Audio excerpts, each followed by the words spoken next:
Just okay, great. The stream has started. Good afternoon and welcome to the Office of Tax Appeals. My name is Kim Wilson, and this is the hearing. This hearing is for the appeal of Olivia. We have a hearing reporter today, Ms. Mosky. She's present and reporting this hearing verbatim. To ensure we have an accurate record, we ask that each person speaks one at a time and avoid speaking over one another. Also speak clearly and loudly. When needed, Ms. Mosky or any of the panel members may interject to ensure proper transcription. After the hearing, Ms. Mosky will produce the official hearing transcript, which will be available on the Office of Tax Appeals website. The Office of Tax Appeals is not a court, but is an independent appeals body which is staffed by subject matter experts and is independent of any tax agency, including CDTFA. While the Office of Tax Appeals is not a court, we must nevertheless follow certain guidelines to ensure that we establish a proper record on which a decision is based and to conduct an orderly hearing. Each party will have the opportunity to be heard, so please wait for your turn to present your side. Also, I may interrupt the hearing if we get out of order or become counterproductive, as keeping us on task and creating a clean record is part of my role as the lead panel member. Are there any questions before we begin? Mr. Weiss? No? You will. Okay. All right. Are we ready to proceed? Judge Long? Yes. Judge Kim? Yes. Ms. Mosky, are you ready? Yes. All right. We are going on the record. This is the appeal of Olivia, OTA case number 2404-15980. The date is June 16, 2026, and the time is 1:27 p.m. This hearing is being held in Cerritos, California. I am hearing officer Kim Wilson, and my co-panelists are administrative law judges Keith Long and Stephen Kim. I will be the lead for the purpose of conducting this hearing. However, we are equal participants in deliberating and determining the outcome of this appeal. Okay, we'll go ahead and introduce the parties for the record, beginning with appellant. Walter Weiss, attorney for Sivan Olivier, and on my right, my witness here is Mr. Guillermo Capello, who will testify today. Thank you. For the department? Vanessa Bedford, Attorney 3. Carrie Huxall from the department's legal division. Alan Samarik, I'm a hearing representative for CDTFA. Thank you. As stated in the minutes and orders, the issues to be decided in this appeal are whether the notice of dual determination was timely issued, whether appellant is responsible person for the unpaid sales tax liability for Roadrunner Auto Group Incorporated, and whether the penalty should be abated. Next, we'll move on to the exhibits. Appellant submitted an exhibit index identifying exhibits A through E. The proposed exhibit index listed Exhibit A as the minutes of special meeting of shareholders for Roadrunner Auto Group. Mr. Weiss, I did not find that in your submission, but I did see it in CDTFA's submission. I believe I have copies. I did. Is it okay to refer to? Actually, I did say in my submission that I did not object to what they're submitting, so I want to use it as well for myself. Okay, that's fine. That's all. Yeah. Okay. The next exhibit was you had proposed Exhibit B, which is a Secretary of State Statement of Information filed on April 11th, 2018. I didn't see that in the record either. Hold on. I might have it here. Well, actually, there's a... Yeah, let me find it. Sorry about that. Yeah, I thought I submitted that you know, in the pre-trial, let me see if I have it here.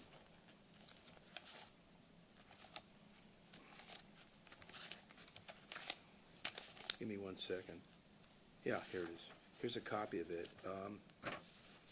Let me see if I have extra copies for you guys. This is it, right here. It's a public filing. I can even show it to them if you want. It's a statement of information.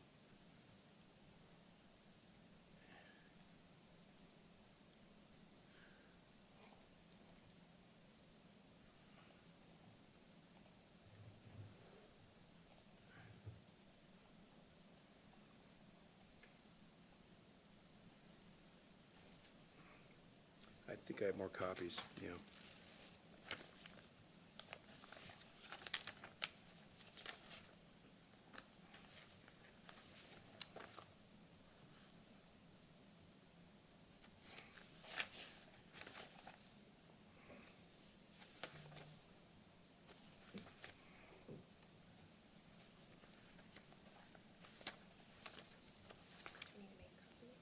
The one, yeah, if you can make copies, that'd be great, yeah.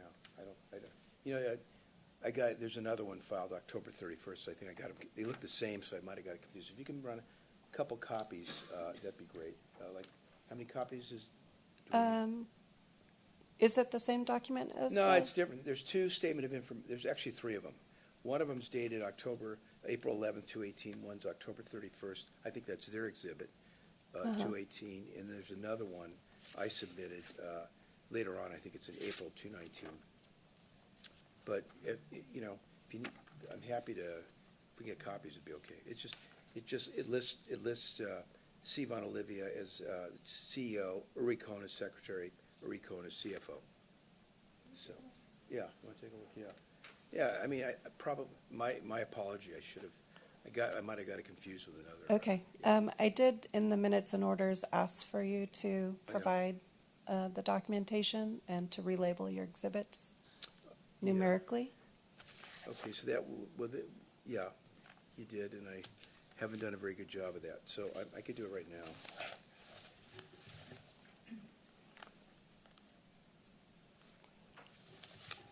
I mean, I have basically that, minutes, and one other document, and the declarations would be it.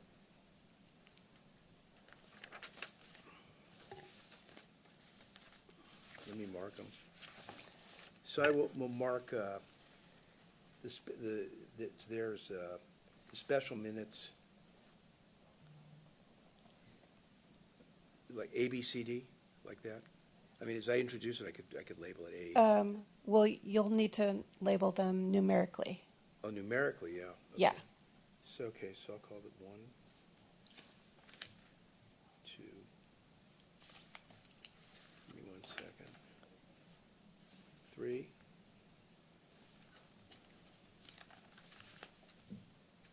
This one I think is theirs. 3. Let me get declarations. I introduced submitted 2 declarations today. One could not testify, Jorge Garula. So I put a declaration in lieu of his testimony, and I got a declaration, which late, I admit it's late, but it can be used for impeachment because it's one of the witnesses they use, Ella Perlman. It's, let me find it here.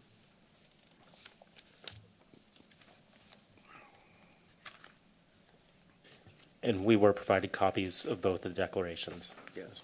Oh, you have them? Okay. Yes, we do have those. You have, yeah, I gave it in the front. You have Perlman Yes. and Agrola? Okay. Yes. Okay. So those would be 1, 2, 3. Give me 1 second here. 3. This one I don't need. I'll make that. This will be 4.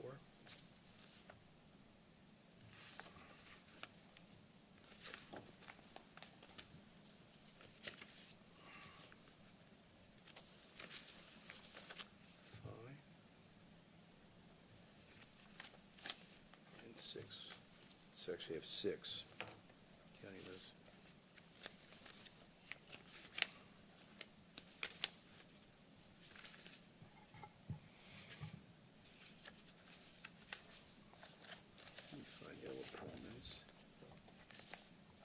I think we'll take a 5-minute recess while you gather your documents. No, I appreciate that. Yeah, short of staff here.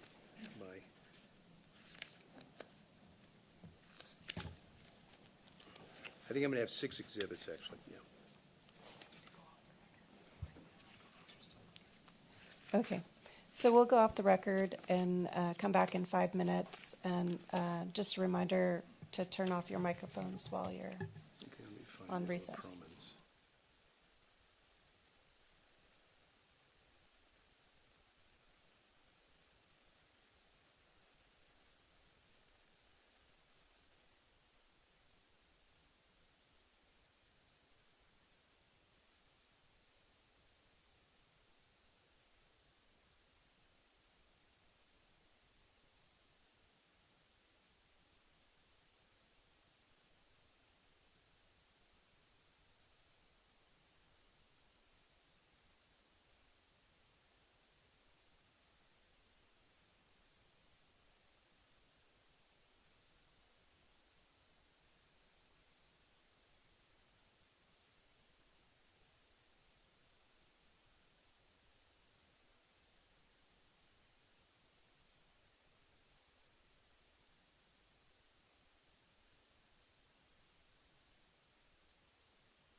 Okay, we're going back on the record.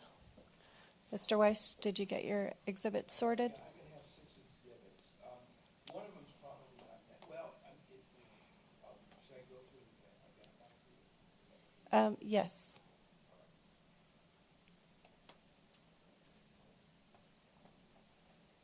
Exhibit number 1 is special meeting of shareholder, Roadrunner Auto Grouping, dated, that's effective April 1, 2017. It's unsigned. Okay. Exhibit 2 is a statement of information for Roadrunner Grouping filed on 4/11/2018, Secretary of State, which lists the officers. Exhibit number 3 is another statement of information filed 5/1/2019, which has different officers and members. Mr. Weiss, is your microphone on? Okay, I Thank can you. yell. Okay, but anyway, okay, 5, okay, we've got that. Okay, and then Exhibit 4 is Declaration of Guillermo Capello. I submitted it, and, the department can certainly look at it. He's going to testify live, but I wasn't sure, but I submitted it a while ago, so it's there. And Mr. Capello's here. I don't see that. I submitted that, well, he's here. Let me try here. I mean, he's live, so maybe, I don't know if you really need it. Okay. So, but in fairness to them, I did submit it in prior pretrial hearings, and they have the right to ask him. I mean, it's being fair. Have you ever seen Ms. it? Bedford, do you have that?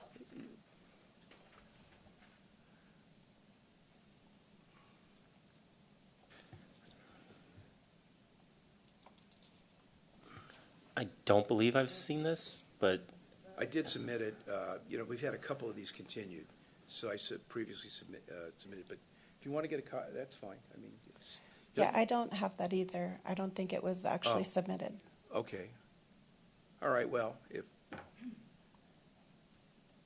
But since he's here, he's we'll, here, I mean, you have. we'll have his Yeah, testimony. his testimony should supersede a declaration. Okay, please continue. Okay, then if that was number 4 and we don't need it, or assume we do, exhibit number 5 is the declaration of Frank Campagna, who is unable to testify due to health reasons, but We have that. and number 6 would be the declaration of Ella Perlman, which was just submitted today. I got it last night, and it's used for, I know it's late, but it could be used for impeachment purposes. Okay, and the last one? I think that's 6, I think. Did I give you 6? I thought The other document I was handed was Declaration of Jorge Gorola. right, oh, I'm sorry. Let me give you that one. Is that Yeah, correct? that's the last one. Oh, here it is, yeah. Yeah, that would be the last declaration. Hold on, I just had that. Yeah, that would be my last one, yeah. Okay. He's not available to testify. He had to work. Can we see the statement of information Which one? that you're providing today? Oh, the one, The 411? oh, hold on, this one's October 31st. Hold on.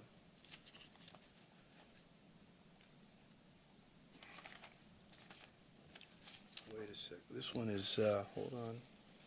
Let me find that. I'm sorry. Yeah, I'm doing too much shopping today. Let me find it here.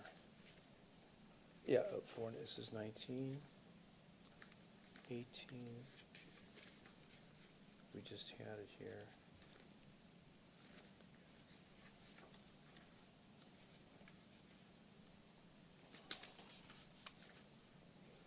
Give me 1 second.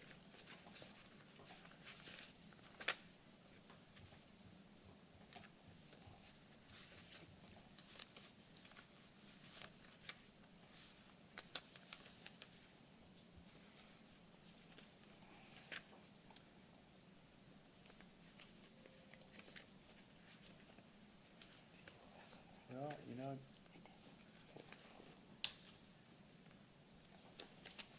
I just read from it, so is it here? Let's see. I might have given it to them. They may have it, yeah. I don't know if you- Did I give you did you give it back to me? I believe Miss Brown got a copy for copies. I mean, I know what it says. No? Oh, I thought it was handed for a copy. Yeah, I think I gave it to her for a copy, yeah. Oh, so, yeah. Yeah, that one is, I'll get it when she copies it. How's that? She's indicating that you didn't. I handed her something, didn't I? I think so. No, I think you were intending to, and then you didn't. Well, this is What is this? pillow. 411, yeah, here it is. Oh, this is the one. Yeah, this is it, yeah. I'll show it. That's it right here. I can't see that far. Could you You want bring to it? approach you? Sure.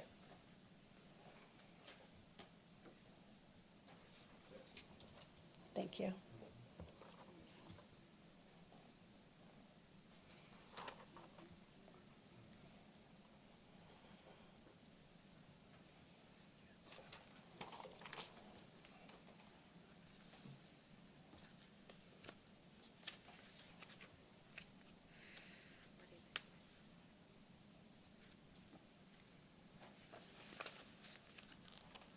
Thank you.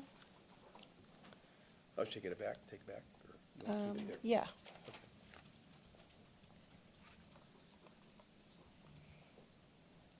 There you go. Thank you. Let's go ahead and ask the department if they have any objections to the late exhibits. We object to the exhibits based on the fact that they were not provided within the 15-day deadline. I believe that's exhibits 2, 4, 6, and 7. Okay. Mr. Weiss, again, can you explain why these were late and we should? Well, the declarations, I thought that one of my witnesses was going to testify, so I got a declaration late. Got it from my client late, and Perlman was late. And the other one is let's go back here. Two is,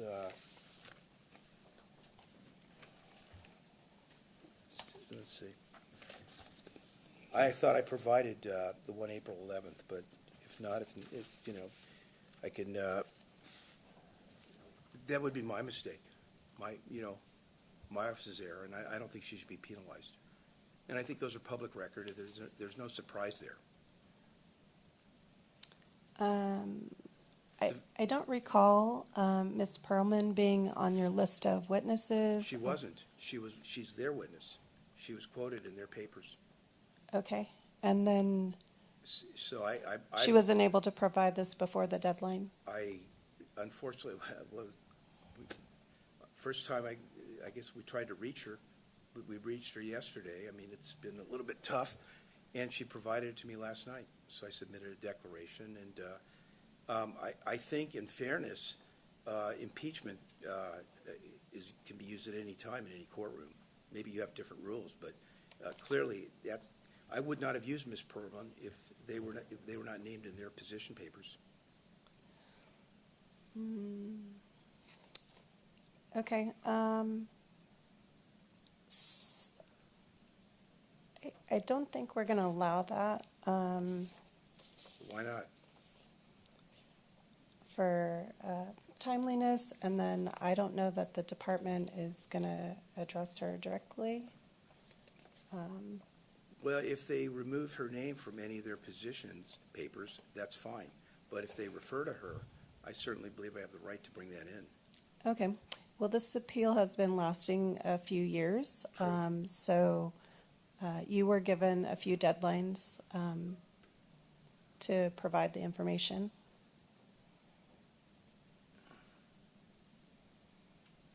So, Well, I'm going to object to that. I just think that listen, if we stipulate that we're not going to use her, then I will, have no problem.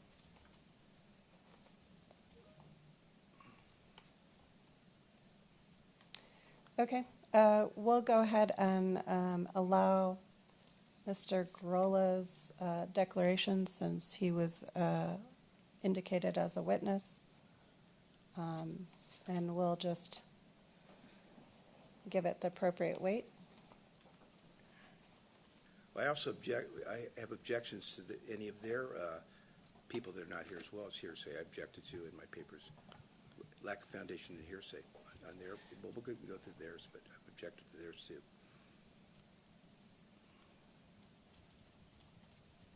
Okay, so let's see. We're going to go with Exhibit 1, which is the minutes from the shareholders meeting.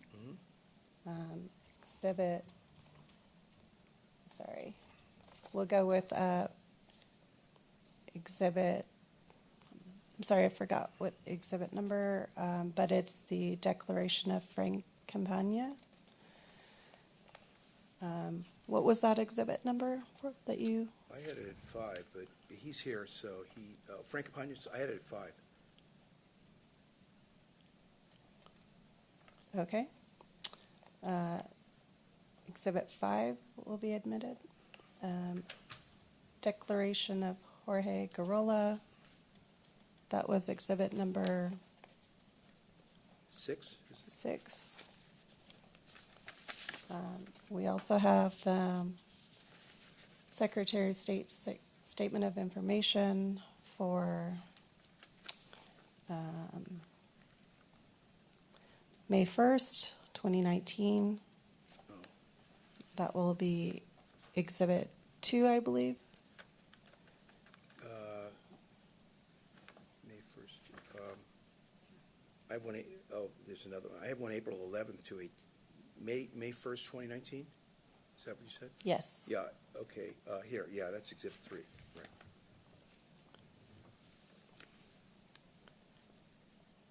And we'll take the Secretary of State April 11th because it's a public document. So those exhibits will be admitted into evidence. CDTFA admitted or proposed exhibits A through E. Ms. Bedford, is that correct? That's correct. And you, appellant, did you have any objections? I object to the admissibility? Paula Solorzano's. I object to that because it's she's not here, and it's hearsay. It lacks foundation, and we have tried to contact Ms. Solorzano, but she's unavailable. We understand she moved out of state, which makes it a problem with jurisdiction. Okay. Generally, rules relating to evidence and witnesses contained in the Evidence Code and Code of Civil Procedure do not apply to appeals to I OTA, understand. and all relevant evidence is admissible. OTA regulations do not permit objections from the admissibility of relevant evidence based on timeliness and for items that are unduly burdensome. However, OTA does use the California Rules of Evidence as a guidance when weighing evidence. All right, so you will give it the weight you deem it to be. You'll weigh it based on. You'll admit it, but you'll give it the weight that you deem it to be. Whatever you. Yes. Okay. Yeah. Okay. But so my objections would still stand because those are the rules of evidence. All right. So we will admit CDTFA's exhibits A through E.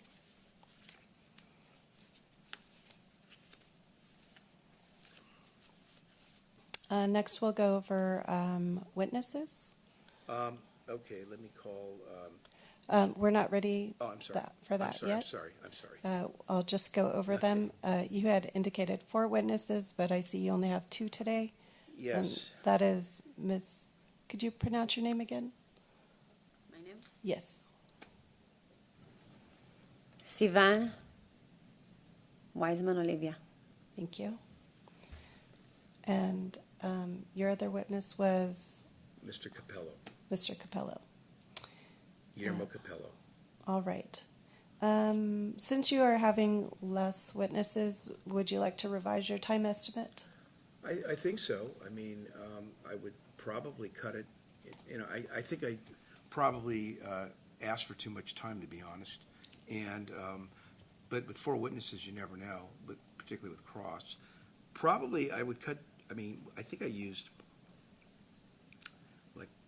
like 3 hours, close to 3 hours I think I had. So I would think this should be done in 2 hours, I would think.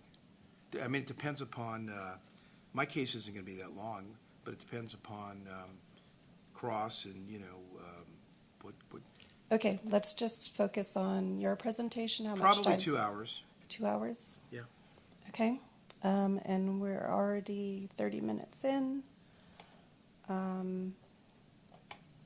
So we'll go ahead with opening presentations for both parties, and then a closing presentation. During the opening presentation, your witnesses can testify in a narrative or you can ask questions. Following your presentation, the department will have a chance to ask questions. The panel will ask questions, and then we'll move on to the department's presentation. One quick question. Is the witness, when I question the witness, does he sit here? Or is there, Yes. Okay, so there's no, okay, got it. Okay. Thank you. All right.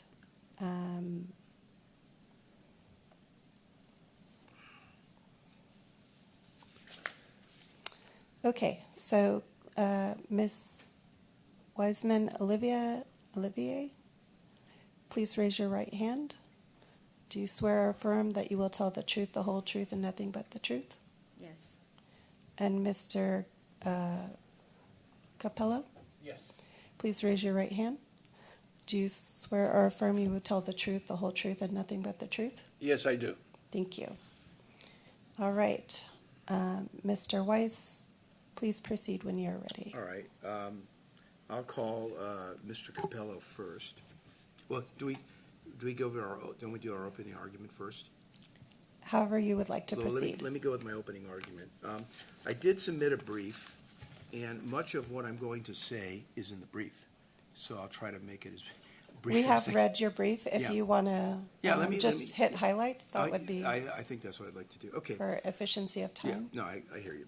The department's position is, CDTFA's position is that Ms. Wiseman, Ms. Olivier is liable under Revenue and Taxation Code 6829 and Regulation 1702. Okay? That's not the case. Number one, she did not have authority to pay creditors, to pay bills, to determine when they would be paid. She did not have the authority, despite being named as a titular officer on a filing which she did not sign and she was unaware of. Okay, number two, she may have signed 1 or 2 checks possibly, and that was done at the direction of somebody else. She never was in the office. She's a full-time housewife with 4 kids and also has a niece that she's taking care of. She has 5 kids. She may have been in the office on the weekend. Mr. Capello who was there every day, will testify to that. Plus the declarations that was submitted of Mr. Garola also supports that. There was no willfulness. There was no money ever collected at her control and not used to pay sales tax. So you don't have responsibility, you don't have willfulness. So 6829 fails on that regard. There's no willfulness because she never collected any money. She didn't handle the finances. She had no involvement. She was a passive investor who invested $120,000 at the direction of her boyfriend and also at the direction of Yuri Cohen. Mr. Cohen put the money in his pocket and basically took the money, disappeared, and essentially she was stuck with trying to preserve her investment. She got involved late in June of 2019, tried to negotiate with the CDTFA, essentially to try to save her investment. There wasn't any money there. And to make matters even worse, I did submit an exhibit where a couple of gentlemen, if I can pronounce their names right, came in involved. I submitted a statement of information. And essentially, a couple of gentlemen got in there. And let me get you their names. Mr. Karen Giozaleon they filed a statement of information on May 1, filed May 1, 2019. Apparently, they took over the business from Mr. Cohen. Mr. Cohen invited them in there. They filed this statement of information. Miss Olivier is not listed anywhere, and they basically essentially took a bunch of vehicles, pocketed it. That's one of the reasons why there's not a lot of funds there to pay. So, clearly 6829 and Regulation 1702, I don't believe apply. The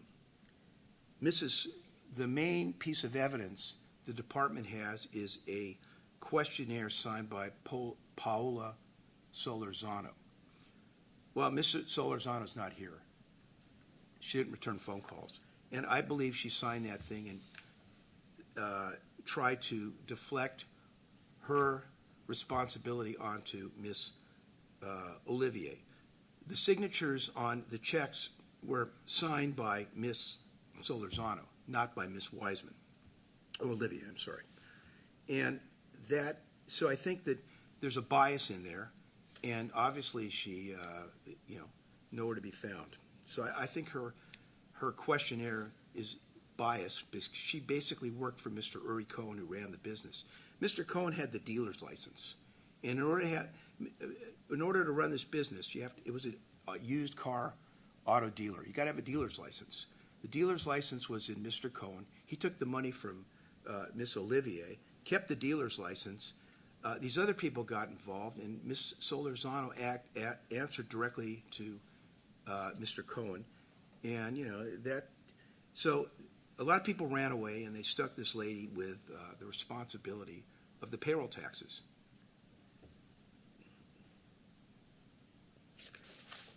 Let me see what else.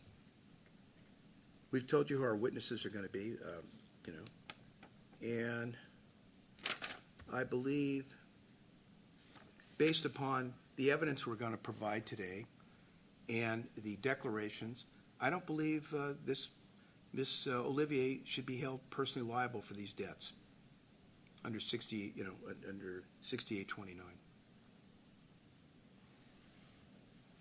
Okay.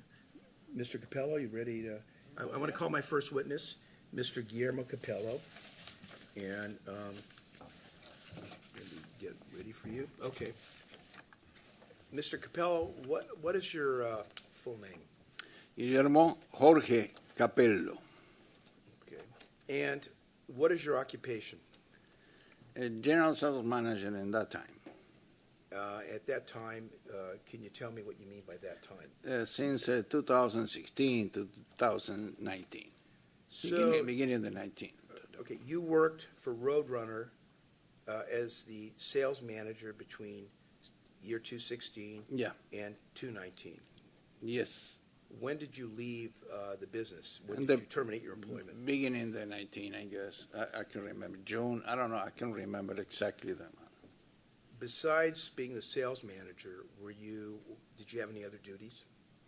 Well, all the duties day by day, I have to control the floor, the salespeople, down payment, closing, profit, very much everything. And to give the panel a little background, please describe the business of Roadrunner. What type of business did it do so they have an understanding? As I said, I use car lot. You deal with a lot of issues, right? Credit, banks, and also customers. So I'm a part of the customer service, fix the lot, service, mechanics, banks, financing, closing, and profit.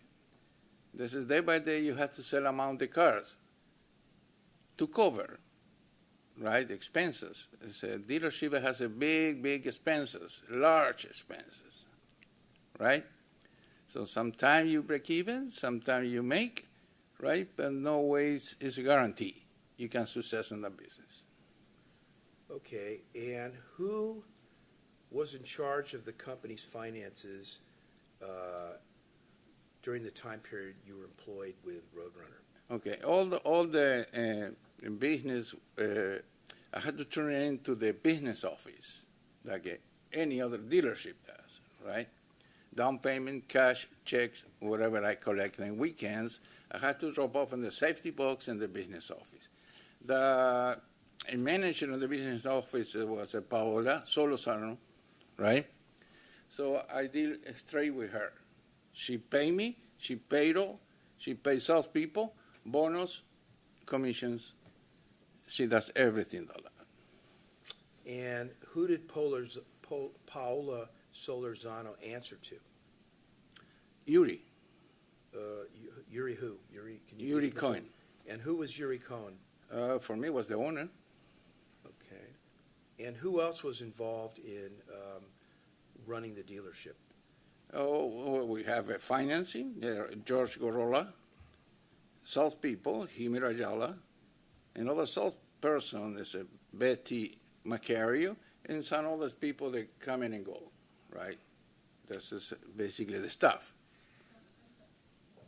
Could you spell that last person's name? I didn't catch it. Beth Macario, Macareo. Thank you. And who was Beth Macario again? That was salesperson. Salesperson. And how many people were there? I have two. Two. Okay. And then other people that come in and go, right? They work for a short time, they quit. Who signed your payroll check? Paola, Okay. And who, if you know, who prepared the payroll? it is, I think she was involved in all that. I was not involved in any paperwork or payroll or banks or nothing like that. Do you know who filed the sales tax returns? No. Okay. You're familiar with Mrs. Olivia? Yes. Okay. And were you? Ask a couple questions. What were your hours of? What were your working hours? 9 in the morning to close. Some days 10, 11, 3 in the morning. You never know. How many days a week did you work? I work 6 days a week. Was Miss Olivier? Did you ever see Miss Olivier on the business premises? Yes. How often? Maybe, I don't know, 1 or 2 times every 2 months. I don't. She was with the kids, bring the car, that's all. Was she there every day? No. Did she, from what you understand, your understanding is what I'm interested in, did she have any authority over what people to pay, No. what creditors to pay? No. Was she involved in auto sales? No. Not at all. And in your opinion, was she experienced, did she have any experience in the automotive industry at all? No. So, what was your understanding of her relationship with the business? I don't know, not much. I think she was an investor, but I don't know for sure. So, And who did you answer to? to Uri. You mean- Uri Cohen. Okay. Anybody else you answer to? No. Okay. What about Miss Solorzano? She was a business manager, business office manager. She was carry all the paperwork in the office, all the pays, wholesale, auctions, inventory, right? She was doing a very good job.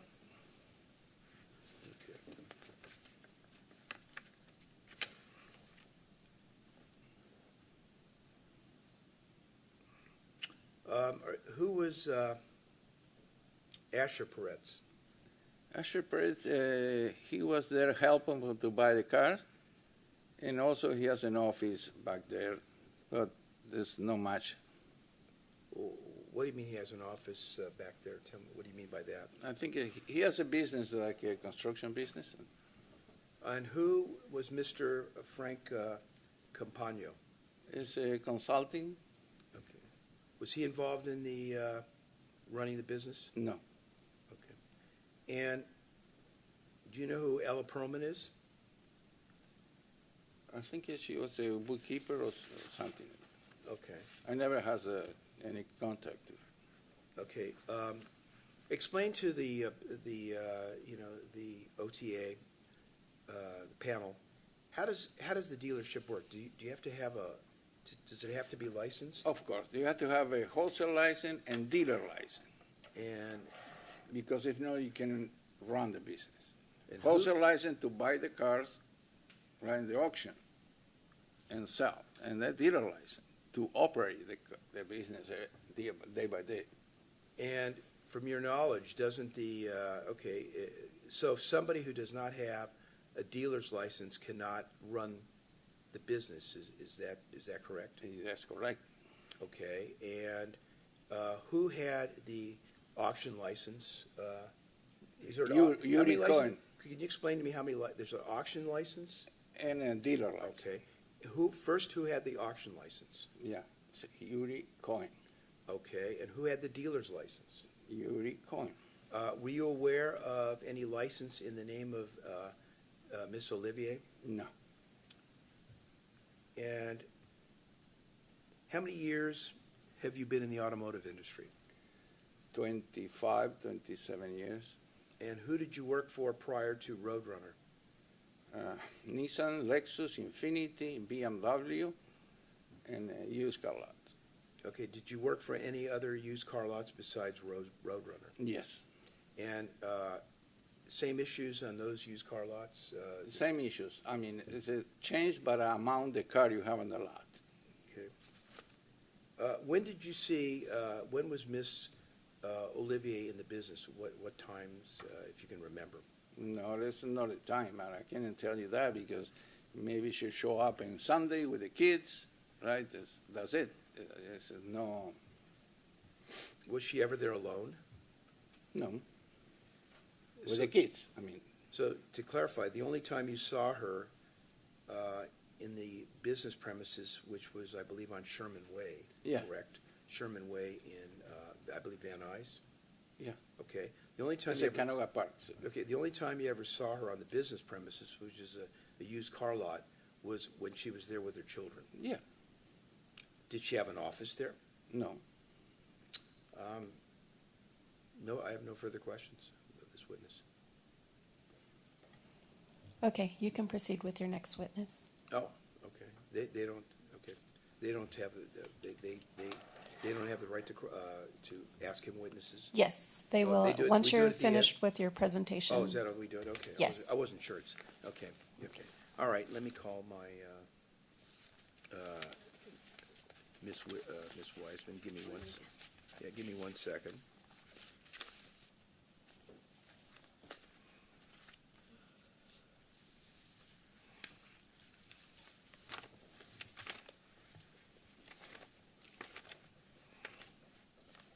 Okay, here we go. All right. Okay, please state your name. Be put on your, Sivan Wiseman Olivia. okay, and where were you born? In Israel.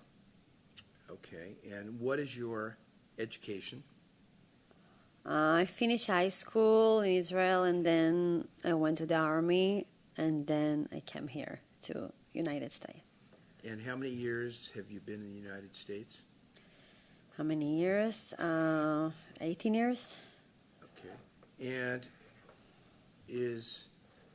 what is your first language? Hebrew. What is to the best, how well do you understand English? So sorry, my English is not that good, but I can just, if you can understand, I need just sometimes like repeat. So I will let you know if I need any help with that.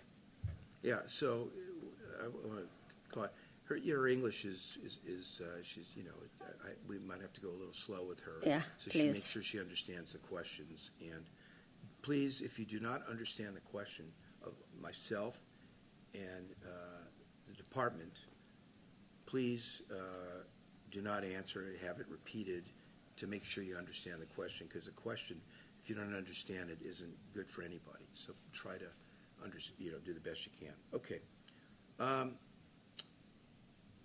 what is your work experience? Not much. I'm more busy with my kids. And currently, what is your occupation? Currently, I'm just helping. I'm just working part-time. Just helping do whatever I can do, like at the office. And what office are you? Construction. Okay. And would you say you're most of your time spent being a mother? Yes, And how many children do you have? 4. And what are the age group of your children? They're very close. I have 9, 11, 9, 11, 10, and 14. Okay. And during this time period of October 2018 to June 2019, did you have 4 kids? Yes. At that time, I was very busy with my kids. I'm sorry, can I just get clarification? When you're saying October 2018, is that October 2nd, 2018? No, October 1. It should be October 1. October. The time period, I believe, is the fourth quarter of 18, and I believe the first 2 quarters of 19. Those are the issues.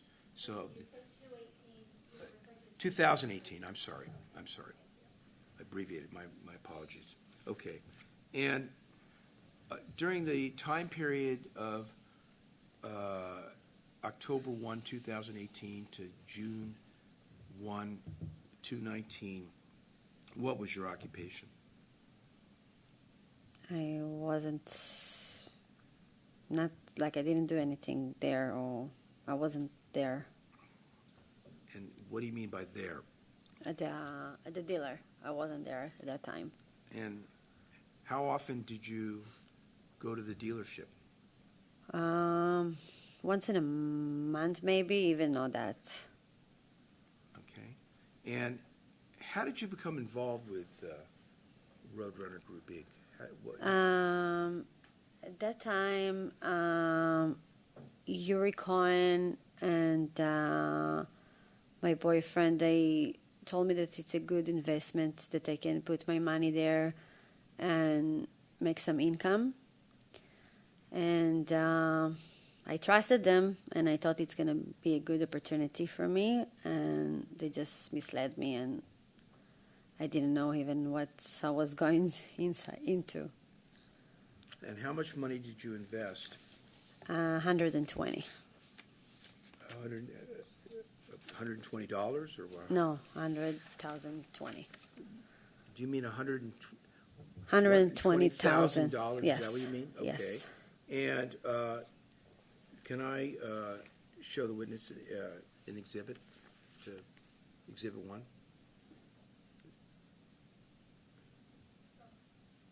Is that okay? Yes. Okay.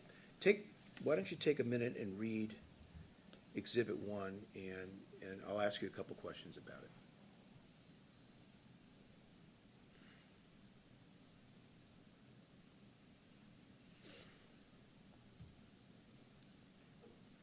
Okay. Okay. Was April 3rd, 2017 the first time is that when you invested your money?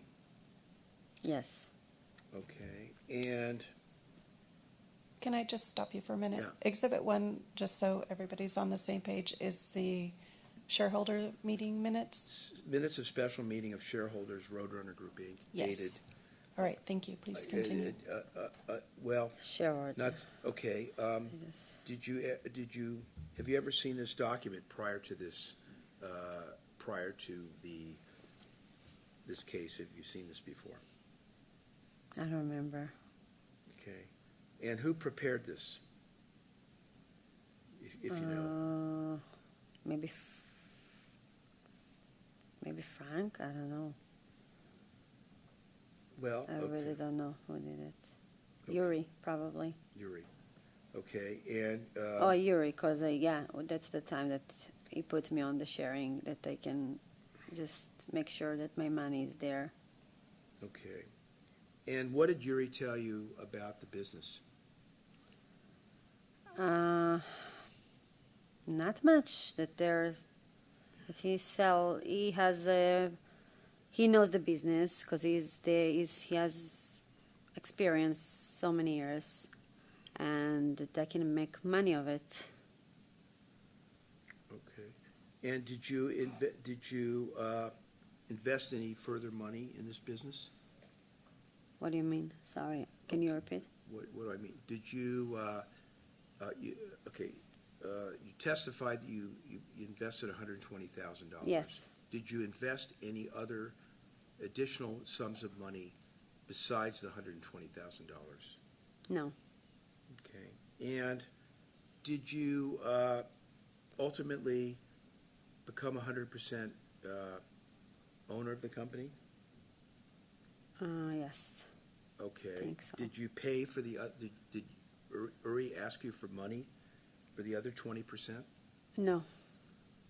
And when you became 100% owner, did you have a conversation with Uri Cohen?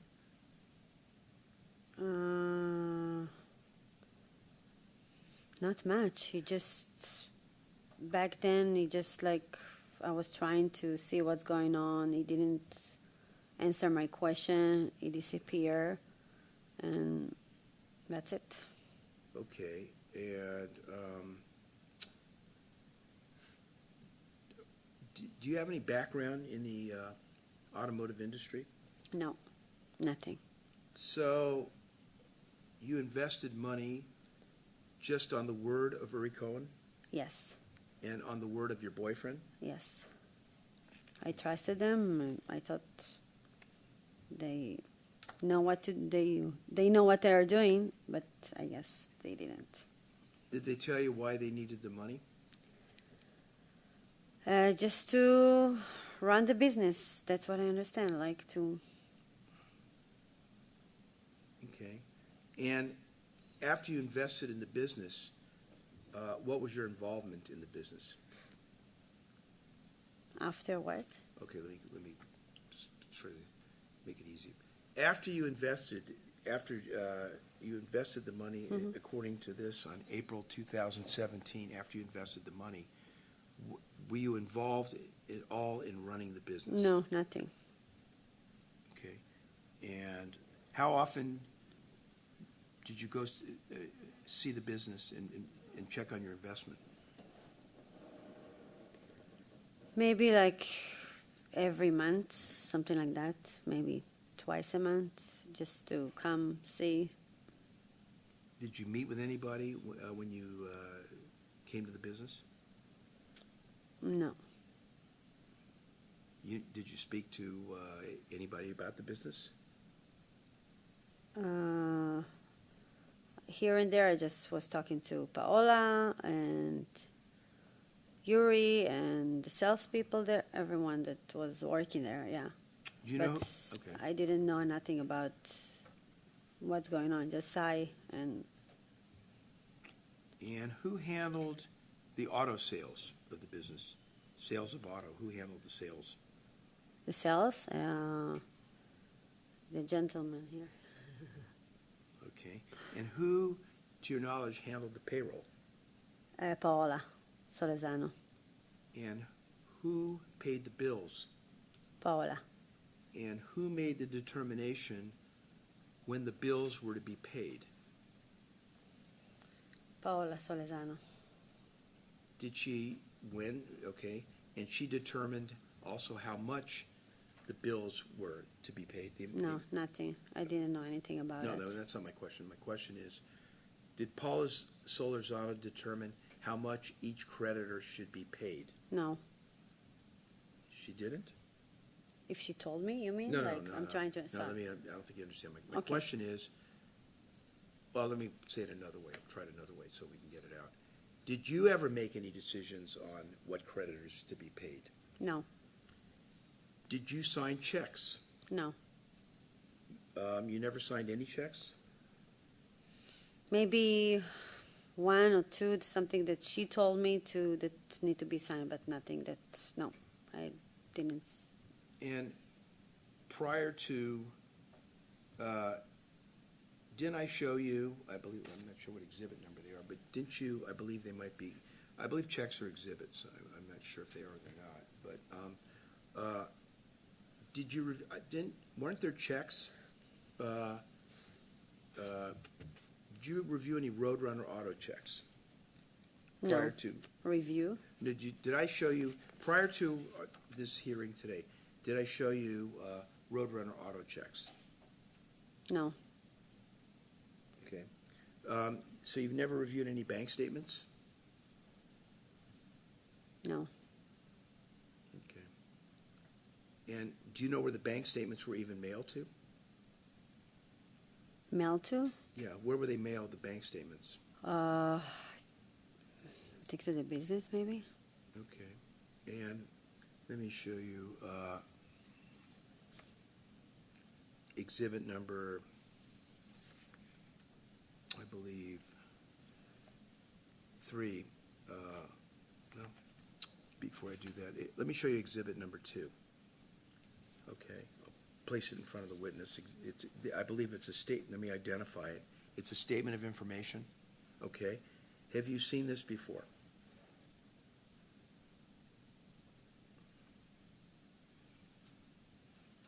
What is this? Oh, better yet, when was the first time you saw this? Just when you show me. Take a minute and read it.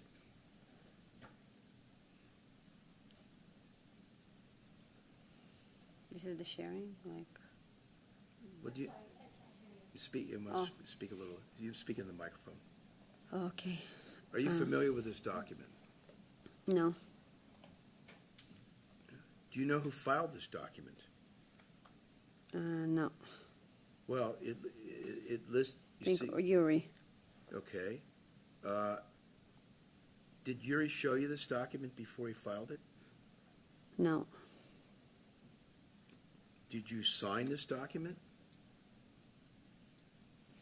Not that I remember. Well, April 11, 2018. okay. On the bottom, okay, your name's listed here. You didn't fill that out.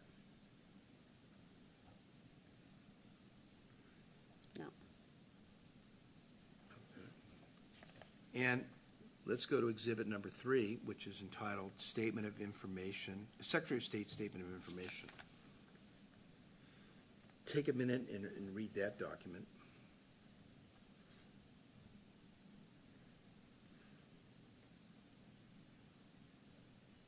Okay, do you know who Karen?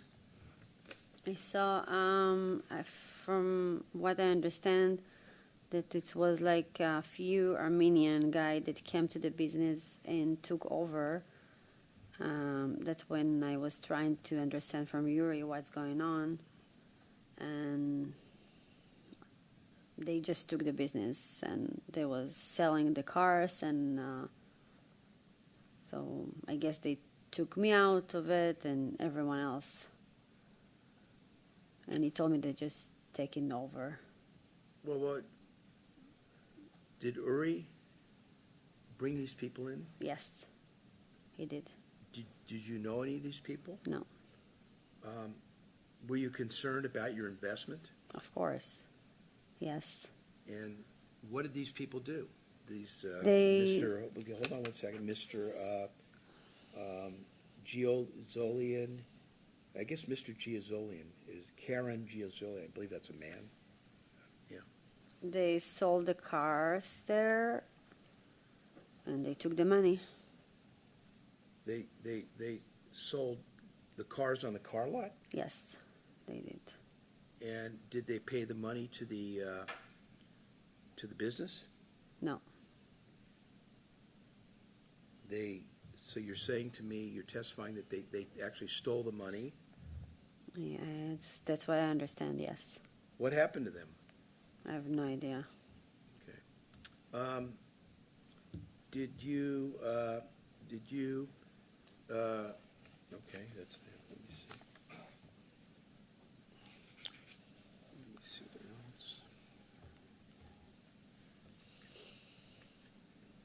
what else. Do you remember signing any papers, any minutes with the company? When making you an officer of the company? Do you understand minutes, corporate minutes? What is that? Okay, did you sign any papers such as Exhibit 1, minutes they call it? Did you sign any papers saying, I'm now the president of the company? That I'm not? You are the president. That I am the Yeah. president? Were you aware of signing any papers making you an officer of the company? No, I just know that when I put my money, he told me that I have something that in the business that it showed that I investment the money there.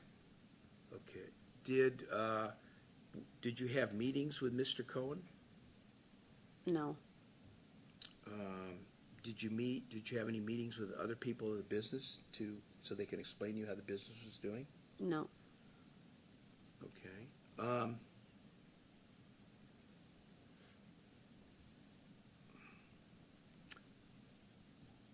Are you familiar with the term seller's permit? No, Did Mr. Cohen explain to you the auto dealership had to have a seller's permit? no. Okay. Who is Paula Solorzano? She was running the office, everything there. She was working there. Did you communicate with her very often? No, not really. Who did Ms. Solorzano answer to? Yuri Cohen? Okay. Anybody else? No. Did Ms. Solorzano ever share any information with you about the business? No. Okay. Do you know who Ella Perlman was? Yeah, bookkeeping, outside bookkeeping. Okay. Did she communicate with you much? No, just when she just recommended me to do what to do, and she was trying to help me to talk to them and see what. That's Well, it. okay. Why did you talk to them in June? One of the contentions of the department was you tried to negotiate an agreement with the CDTFA around June of 2019. So, well, hold on. Don't answer. Let me finish the question. So Sorry. the question is, why were you involved in negotiating with them if you had no prior involvement in the business? Because from my understanding that Ella told me that there is like some things that they still need to owe money, and it's my name on it, and I need to call and try to fix to negotiate with them and see what how we can fix it. Okay, my question is, were you concerned about your investment at that point? Yes. And where was Mr. Cohen? Like I was feeling that, I don't know, he was like, he said, okay, that's it, I'm done. He's not answering my calls, and I didn't know what to do. They left me like this. Where was Miss Solorzano? She left too. She was not there. So, around June of 2019, was the business even operating at that time? No. You mean like working, like? Were they selling? No. So, when, to the best of your knowledge, when was the business shut down? That time. What do you mean by that time?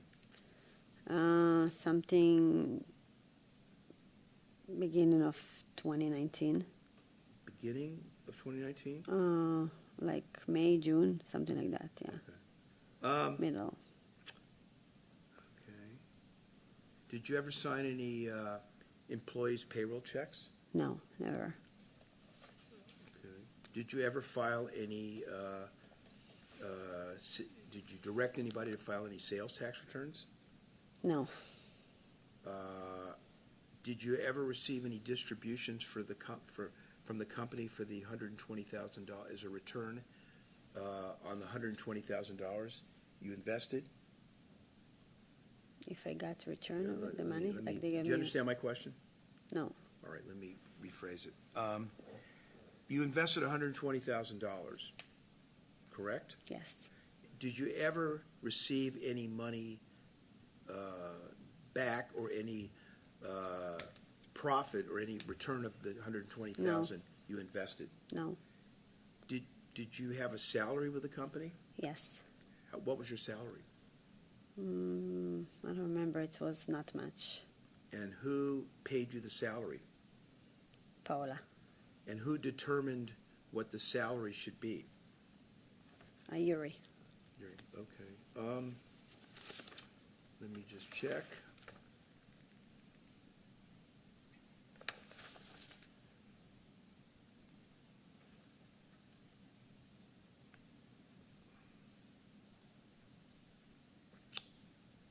I think no further questions of this witness. Does that conclude your presentation as well? Yeah, with the exception, well, obviously, to reply to that, yes, appellant's direct presentation is concluded, yes. Okay, thank you. We'll go ahead and take a 5-minute break and come back at 2:42. We are off the record. Please remember your microphones or turn them up. Yes. Thank you.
All right, we're going back on the record. Are you ready, Ms. Mosky?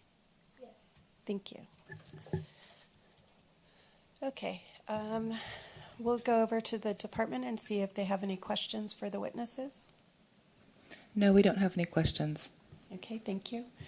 We'll have panel questions now. Judge Kim, do you have any questions? Yes, I had some questions.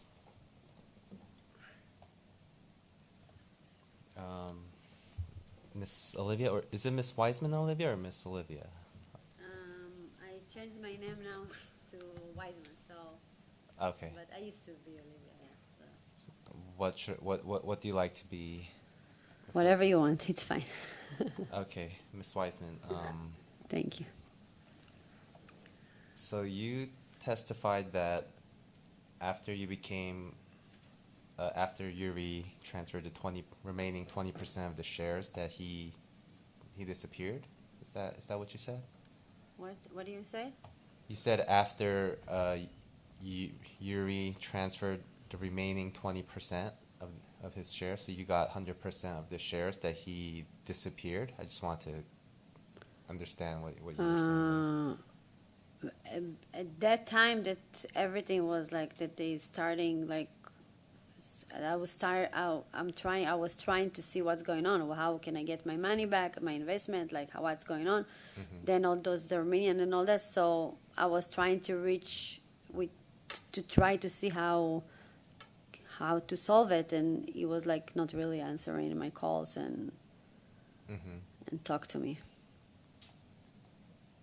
So, what other steps did you take in trying to run the business at that point? Nothing. So who was in charge of the company once Yuri transferred his shares over to you? When he transferred it to me, he still was there, and then he just closed. Okay.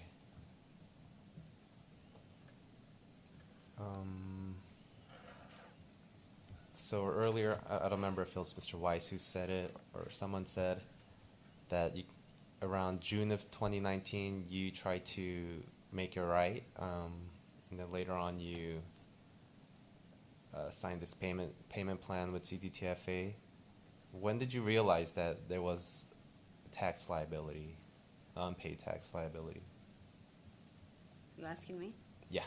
Oh, what did you say? When did you realize that the business had an unpaid tax liability? That's when Ella told me there is like a few liability that we need to be still paid for the business, and she was trying to help me to call them and see how we can fix it. Mm-hmm. Like around when was that? When was that? At that time, after the business was closed. When was the business closed? I'm not sure exactly. Like I told you, it's like was 2019, like middle of 2019. Around that time? Yes.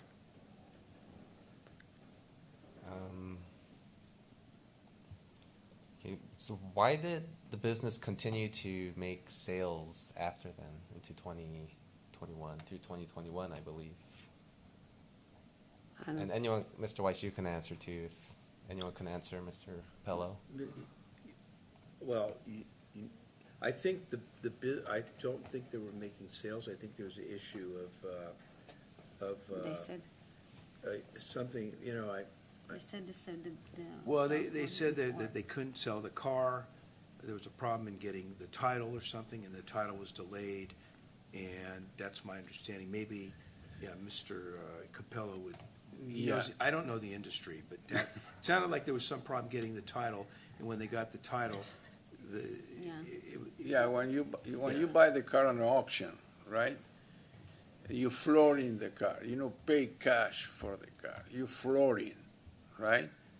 They ship the car to your dealership, and day by day is the interest they charge for the time the car you have in the lot and the car will be sold, right? And if 3 months, you have to sell the car before 3 months. To the time the car is paid off is when they send you the pink slip, the title, before you don't have it. Do you got the answer to the question? No, maybe I can. No, I don't know the car business, but I believe the business had heavy. They call it flooring costs, like a line of credit to buy the cars, and he couldn't deliver title until he dealt with a line of credit. So there was a delay in giving title to the people who bought the car. They couldn't get the DMV clearance. So a lot of that after June 2019, I think was the time it closed down. After that time period, I believe they were taking care of obligations they had to make, and that I don't know exactly when the sales were made, but it was really cleaning up a mess that was previously there. Is my understanding. Is that would you say that's about right? Yeah, because they'll be show the sales and in one day, and then the deed will be the title 2 months later. They couldn't get the title right away, and that's what the delay in transferring the title. That's what was explained to me. It's my understanding. Okay, so the business was continuing to operate? I don't think there was any new car sales. I think that there were, they were basically trying to complete what they already did. I mean, I don't think anything was new. I mean, and I don't know. I don't know how much they were. It's true there were sales tax returns reported after that, but very minor amounts. I think that they. But in essence, I think even in one of the emails, there's an email, I think in one of the department's exhibits, I believe, where somebody called the business, and the guy who answered the phone, Mr. Campagna, I think, somebody answered the phone and said, or somebody answered and said that they're no longer there. I have to find that. There's an email in their exhibit. Okay. Yeah. So, also... Can I say something? Yeah. So I think the confused is because they have a few in-house deals. Those in-house deals, right, they don't pay the taxes up front. They're financing the 100%. I think this is, I maybe show later on to try to collect all the payments for those in-house deals. Or take the car back or repo the car, right? This is the part of the business that is complicated.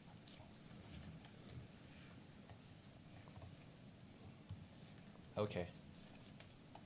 I wasn't there. I quit before they all dismissed.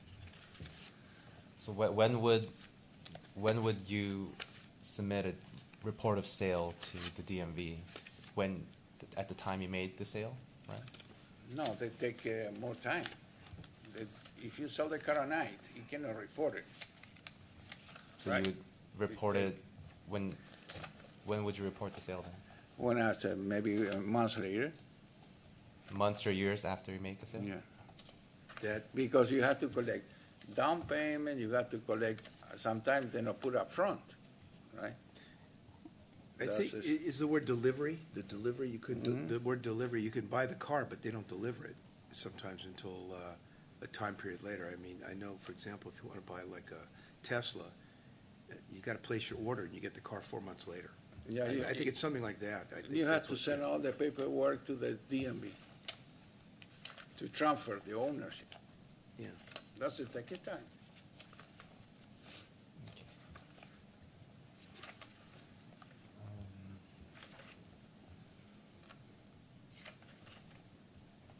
So, referring to the minutes of special meetings, there's two different ones, right? So for the second one, dated October 31st, 2018.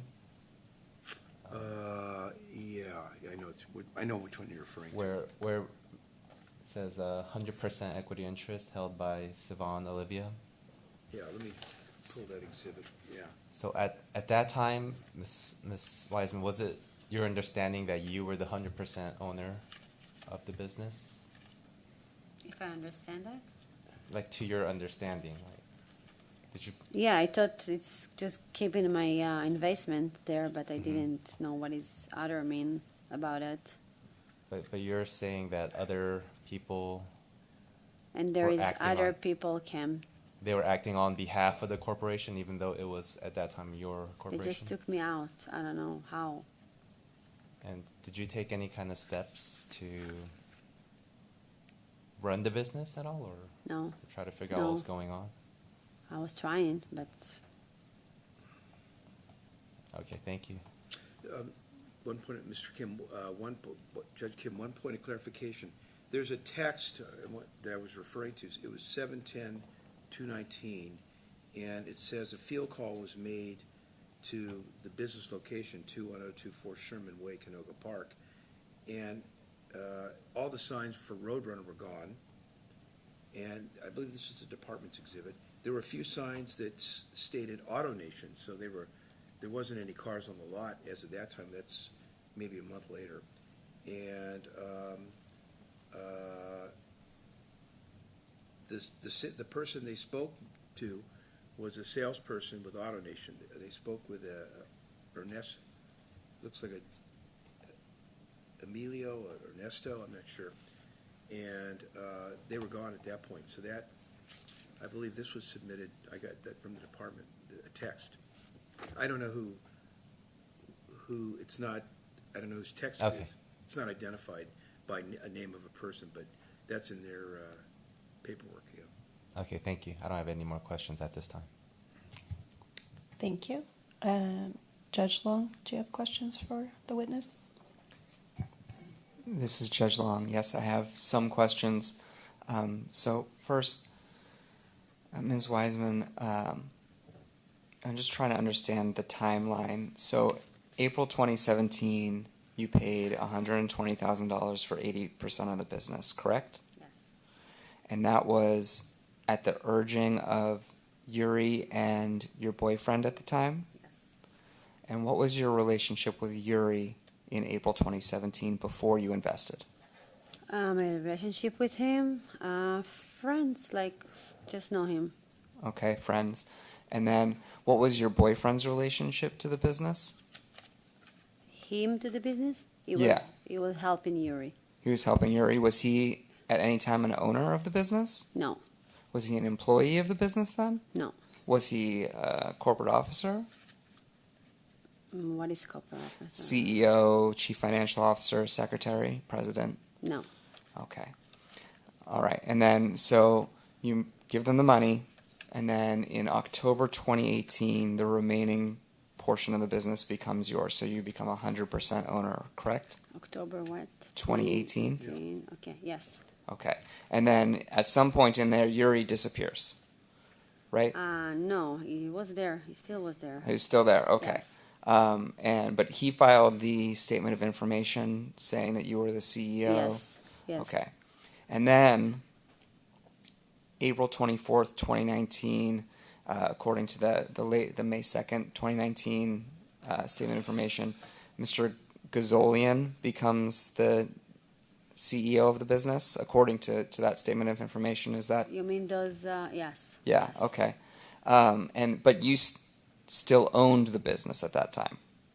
No one paid you that $120,000 No. back. They just took the business over. Yeah. Okay, and then you got involved with CDTFA in June of 2019. If I got involved with that, Meaning, I you called- started working with CDTFA I at was- least to discuss I the was- liability. Yeah, because Ella told me that they're like looking to see how we can help. There was collecting this money that they need to pay, and she recommended me to talk to them and try to see how we can solve it. And when did you find out that Roadrunner was not paying its tax? Just then, when there was looking, Then when? Can you tell me a month? I don't know exactly the month. Can you? Just when the time that I was May trying or to June? talk. The time that I was trying to talk to them. That's the time that. Okay. That's when I just understand that something going on. Like And then in August, the installment agreement gets signed. Did you sign that? the what? The installment agreement? What is the installment? That's the to make installment payments to CDTFA for the outstanding balance. August, you said? Yeah. That's the date on it. I just want to verify. Did you sign it? Not that I remember. Not that you remember? Okay. Maybe I remember that Ella was recommending me to talk to them and try to Can you talk into the microphone? Sorry. I said Ella was trying to see how we can solve it with them and make payment plan, and that the business can be like. But yeah, that's. So then, are you So saying that she used your signature? I'm not sure. Maybe she told me to sign it. I really don't remember. Okay. And then I understand you didn't sign. Your position is that you didn't sign any checks. Is that right?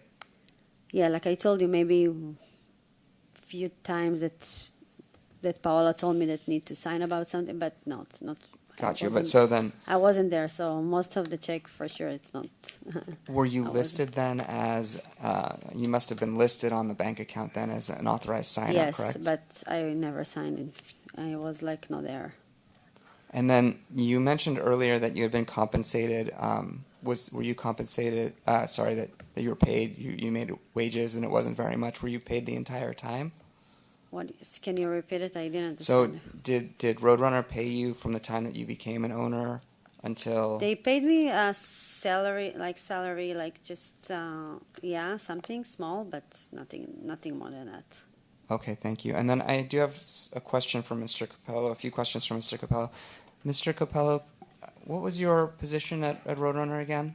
General manager. General manager, okay. And then you signed the dissolution of the corporation in 2020, correct? Yes. And then that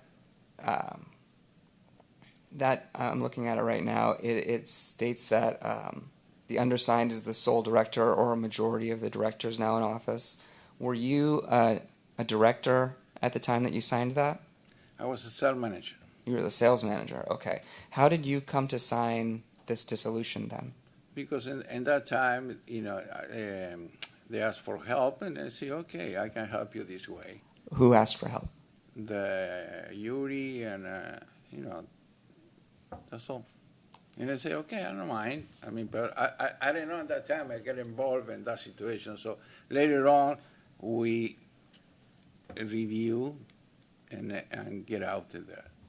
Okay. All right. Thank you. I have no further questions at this time.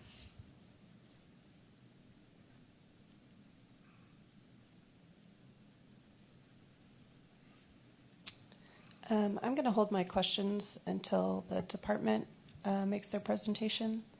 So we'll go ahead and turn over to the department. Ms. Bedford, you asked for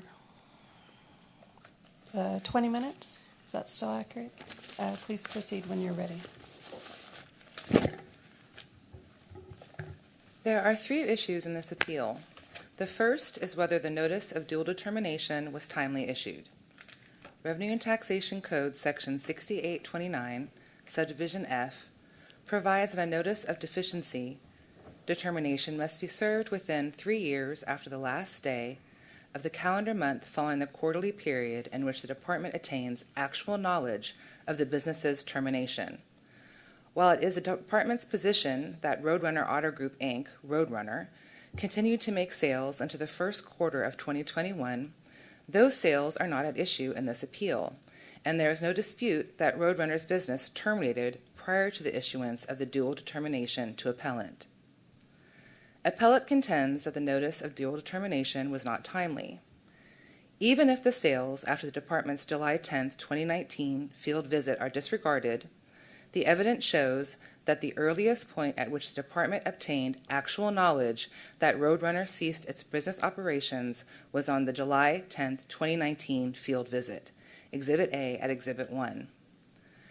Under Section 6829, Subdivision F, the department had until October 31, 2022 to mail the notice of deficiency.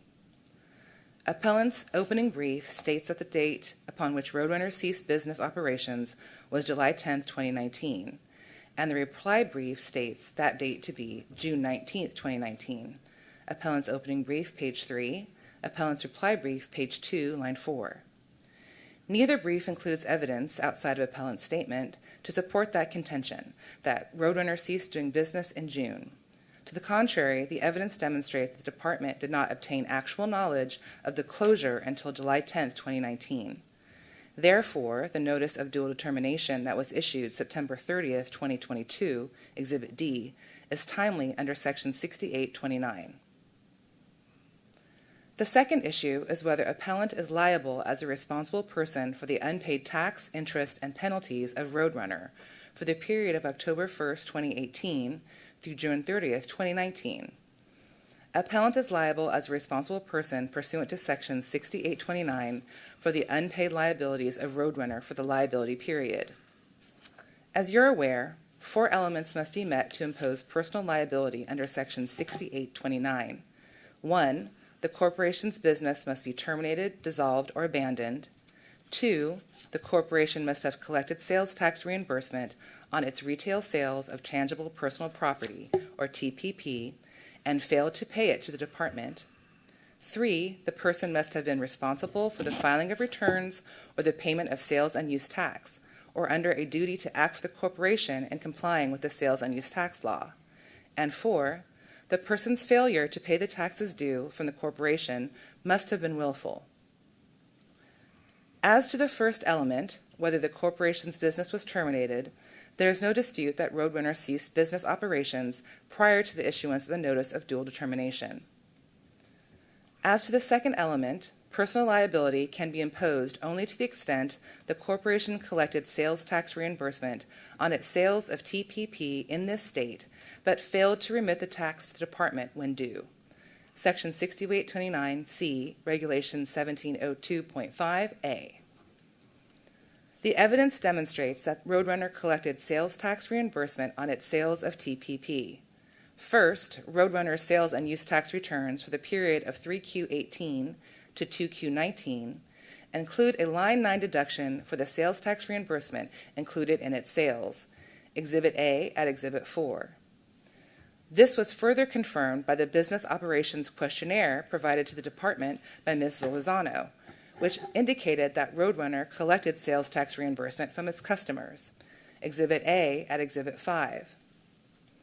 As to the third element, whether appellant was a responsible person, the evidence shows that appellant was a corporate officer and owner of Roadrunner who had control, supervision of, and the responsibility for the filing of returns or the payment of tax, and had a duty to act for the corporation in complying with the sales and use tax law during the liability period. Appellant was named Roadrunner's CEO, CFO, Secretary, and Director on its Statement of Information dated October 31, 2018, Exhibit A at Exhibit 3, page 1. Appellant signed in her capacity as all officers an automotive repair dealer registration application with the California Department of Consumer Affairs, dated December 19, 2018, Exhibit A at Exhibit 10. Appellant became the sole shareholder of Roadrunner as of October 31, 2018, Exhibit A at Exhibit 12, Appellant's reply brief, page 3, line 17. Ms. Perlman, Roadrunner's authorized representative, informed the department that appellant was an officer of the corporation on April 18, 2019, Exhibit A at Exhibit 11. Appellant signed an authorization for electronic transmission of data form dated August 30, 2019, authorizing the transmission of Roadrunner's confidential information via email, Exhibit A at Exhibit 7. Appellant signed a payment plan agreement dated August 30, 2019, obligating Roadrunner to make biweekly payments to the department in satisfaction of its unpaid tax liabilities for the liability period, Exhibit A at Exhibit 8. Appellant signed corporate checks in payment of Roadrunner's business obligations, Exhibit A at Exhibit 9. The Business Operations Questionnaire provided to the department by Ms. Lozano identified appellant as a person who had responsibility for Roadrunner sales and use tax compliance during the period that Ms. Lozano worked for Roadrunner, Exhibit A at Exhibit 5. Furthermore, Appellant is a responsible person for Roadrunner because she was an officer, CEO, CFO, and secretary of Roadrunner, and demonstrated that she had control of responsibility for Roadrunner's sales and use tax matters during the liability period. As to the fourth element of personal liability, the evidence shows that appellant's failure to pay Roadrunner's tax liabilities was willful. Failure to pay is willful if the person had knowledge that the taxes were not being paid and had the authority and ability to pay the taxes, but failed to do so. Failure to pay may be willful, even without bad purpose or motivation. Regulation 1702.5 B2. Here, Roadrunner's taxes at issue became due on the dates its returns were due, meaning on or before the last day of the month following each quarterly period. Those dates were January 31st, 2019 for 4Q18, April 30th, 2019 for 1Q19, and July 31st, 2019 for 2Q19. The evidence demonstrates that appellant was aware of Roadrunner's self-assessed liabilities for the period 4Q18 to 2Q19 as they incurred. Appellant was named as Roadrunner's only corporate officer on its Statement of Information dated October 31st, 2018, Exhibit A at Exhibit 3, page 1. Appellant confirmed this position when she signed the automotive repair dealer registration application, dated December 19th, 2018, in her capacity as all officers, Exhibit A at Exhibit 10. Additionally, appellant became the 100% owner and shareholder as of October 31st, 2018, as reflected in Roadrunner's corporate minutes, Exhibit A at Exhibit 12, page 3. Further, the evidence shows that appellant was personally involved in Roadrunner's sales and use tax matters. Appellant signed the authorization for electronic transmission of data form, dated August 30th, 2019, authorizing the transmission of Roadrunner's confidential information via email, Exhibit A at Exhibit 7. Appellant signed a payment plan agreement, dated August 30th, 2019, obligating Roadrunner to make biweekly payments to the department in satisfaction of its unpaid tax liabilities for the liability period, Exhibit A at Exhibit 8.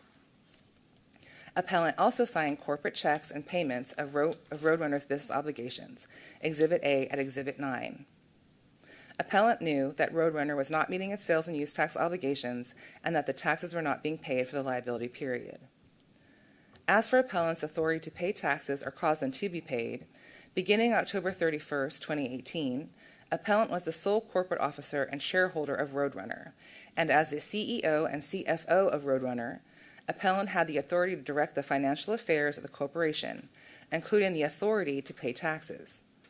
Further, appellant signed a payment plan agreement dated October 30th, 2019, obligating Roadrunner to make biweekly payments of $3,000 to the department in satisfaction of its unpaid tax liabilities for the liability period, Exhibit A at Exhibit 8. Additionally, appellant was identified by Ms. Solorzano as the person authorized to sign business checks, Exhibit A at Exhibit 5. Therefore, appellant had the authority to pay Roadrunner's taxes or cause them to be paid. As to the ability to pay the taxes, the evidence also shows that Roadrunner had funds available to pay the taxes when they became due, but used those funds to pay other creditors instead. The evidence shows that Roadrunner collected sales tax reimbursement during the liability period. Therefore, Roadrunner had the sales tax reimbursement it collected from its customers available to pay its taxes but failed to do so, Exhibit A at Exhibit 4.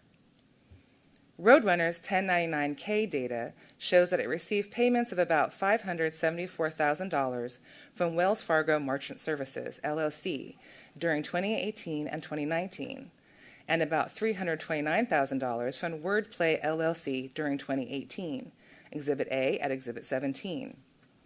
Additionally, Roadrunner had positive account balances at First Bank, January 2019 to April 2019, July 2019, October 2019, and April 2020, Bank of California, April 2018 and March 2019 to July 2019, and Wells Fargo Bank, April 2018 to January 2019, Exhibit A at Exhibits 15 and 16.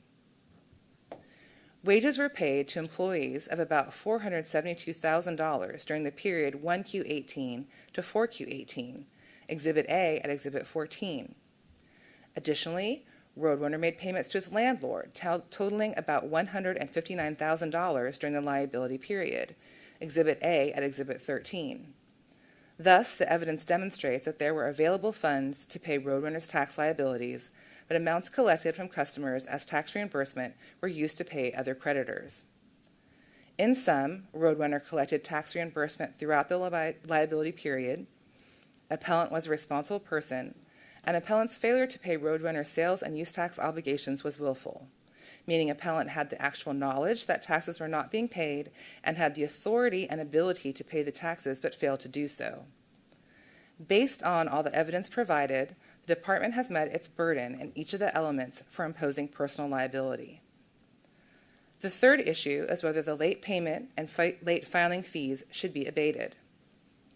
The department imposed penalties for the late payment of Roadrunner's 4Q18 and 2Q19 sales and use tax returns, pursuant to Section 6591, Subdivision A. The department imposed 2 late prepayment penalties for 2Q19, pursuant to Section 6476. The department also imposed a penalty against Roadrunner for the late filing of its 1Q19 sales and use tax return, pursuant to Section 6591, Subdivision B. These penalties are included in the Notice of Determination issued to appellant as part of Roadrunner's unpaid liabilities in accordance with Section 6829. See Exhibit D. There is no statutory or regulatory authority for relieving the above penalties in Section 6829 determinations, but Section 6592, Subdivision A, provides that the described penalties may be relieved if Roadrunner's failure to timely pay a return was due to reasonable cause and circumstances beyond its control, and occurred notwithstanding the exercise of ordinary care and in the absence of willful neglect. A person seeking relief of these penalties must submit a statement signed under penalty of perjury, setting forth the facts on which it bases its claim for relief. Section 6592, Subdivision B. Thus, if appellant were to establish reasonable cause for Roadrunner's failure to file or to timely pay its liabilities, the penalties incurred by Roadrunner would be relieved, and appellant's derivative liability for the penalties would also be eliminated. Initially, we note a department does not have a record of appellant providing the requisite statement, signed under penalty of perjury, setting forth the facts on which the claim for relief is based, as required by Section 6592, Subdivision B. Furthermore, appellant has not argued, and the evidence has not established, reasonable cause and circumstances as to why the corporation failed to pay timely for 4Q18 and 2Q19 and timely file for 1Q19. As a result, there is no basis for which to abate the penalties. Accordingly, relief of the penalties is not warranted. In conclusion, the department has met its burden to impose liability on appellant pursuant to Section 6829. The notice of determination issued to appellant was timely, and there is no basis for relief of the penalties. Therefore, we ask that this appeal be denied. Thank you. Let's have questions from the panel. Judge Kim?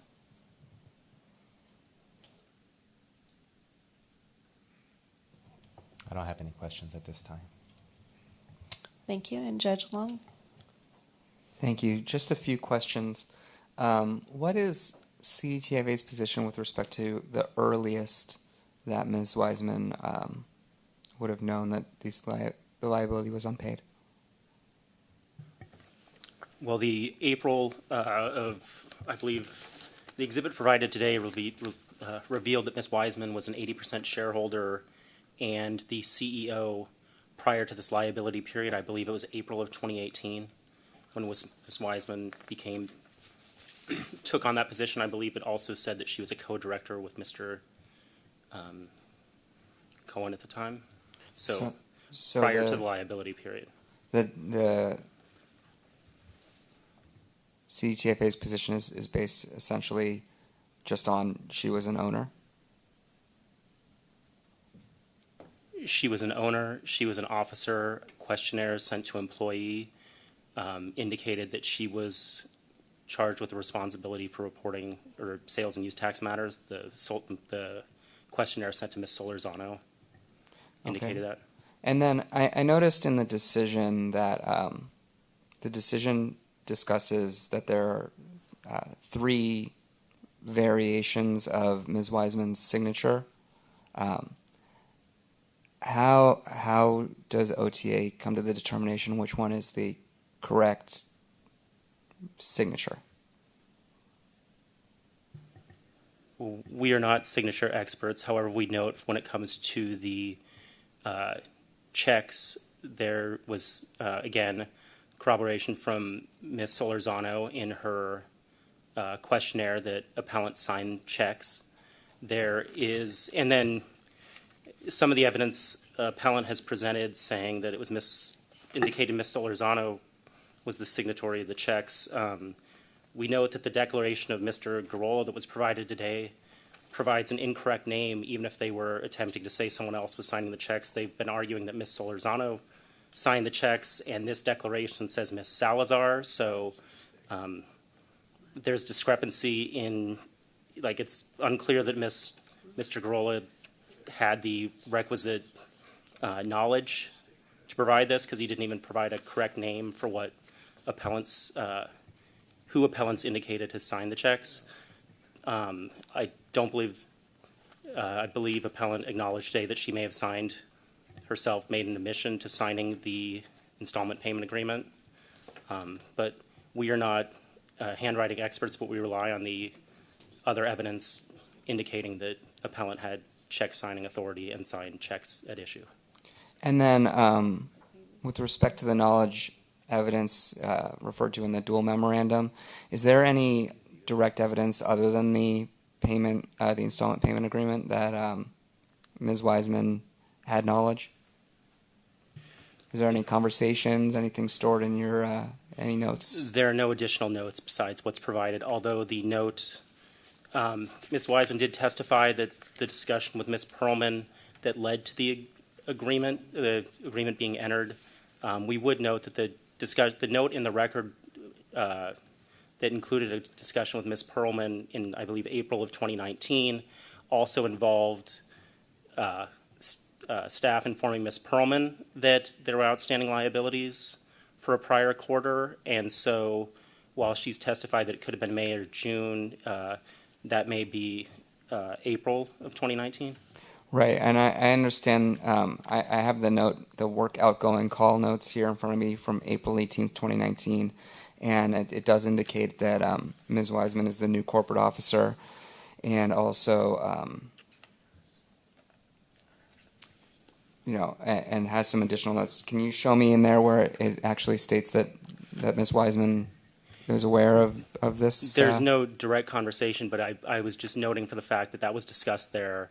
Ms. Wiseman, there's a reference to Ms. Wiseman.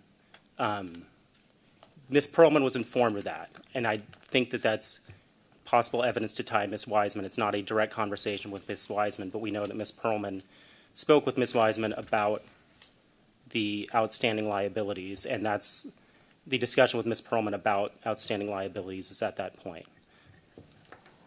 Okay. Thank you. I have no further questions.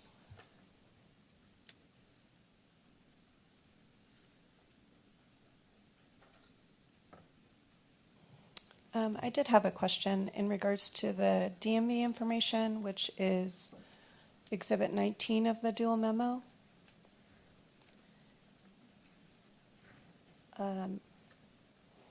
That is directly from the DMV that CDTFA obtained, correct?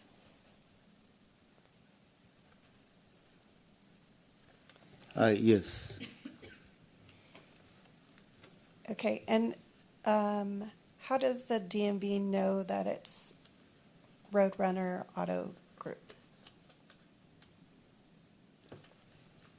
The DMV keep a track on the dealer license number, and also the dealer license number, and the dealer license number is related to that Roadrunner. Thank you. So, for the DMV information, would that only include that dealer license number? The permit number is also included. The seller's permit number. And also the buyer information, lender information also listed. Thank you. So the Exhibit 19 shows sales through past the closeout date of July of 2019, correct? Yes. Just for the record, the closeout date is March 31st, 2021, I believe, the effective closeout date. We were just noting when appellant had contended that the notice of dual determination was not timely. Even if OTA as a panel were to not accept that Roadrunner continued to make these sales, which is not the department's position, that the earliest possible time that the department could have known about the closure would have been the July 2019 visit. That's not the department's position. It was just noting that the date provided in appellant's initial brief as the closeout date, the department's notice of dual determination still would have been timely with that closeout date, and the records reflect a visit in July of 2019. It was for clearing up that the dual determination would be timely under either scenario. Thank you. So the DMV information shows continued sales, correct? Yes. And the taxpayer never reported any sales. Okay, let me get to my... From 2019 October. Okay, so